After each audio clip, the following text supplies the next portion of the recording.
هذا الشيلة مهداه من الدكتور فلاح المهاوش لابنته العروس خديجة فلاح المهاوش. أداء خالد شلية. عيال أصحى ما جمعهم للحرب شحاي، من نسل حلوين المحازم صمايل، بعروس الحلا والزينية هاجس القفان سوق القصيد اللي تشوش معانية. خديجة عروستنا تغنيت بالحغل ابوها اللي له مواقف رجولية. هذه بنت فلاح اللي يجمل كبار الشهادية ولوية لها بيات حصرية. فريدة بأدبها وزينها يعدل الميزان، لها بات تميز بصمة غير عادية. ثقيلة رفيعة شان ما تقرب النقصان، حبايب لها خصال جزال ورهاوية. هذه بنت ابوها والمكارم لها عنوان، فلاح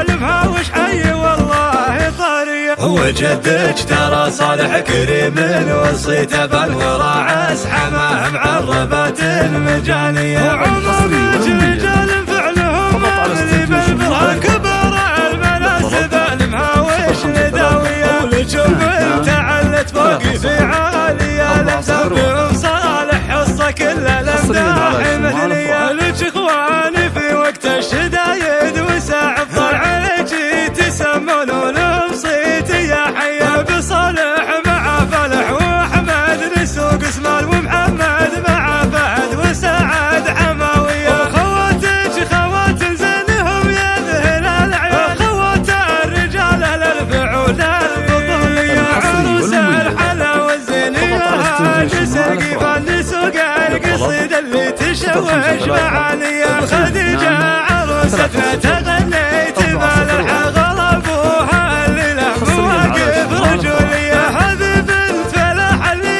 يجمل كبار الشهادية ولوية لها بيات حصرية. فريدة بأدبها وزينها يعدل الميزان، لها بات تميز بصمة غير عادية. ثقيلة رفيعة شان ما تقرب النقصان، حبايب لها خصال جزال ورهاوية. هذه بنت ابوها والمكارم لها عنوان، فلاح المهاوش حي والله طارية. وجدك ترى صالح كريم وصيته بالوراع اسحمه معربات مجانية.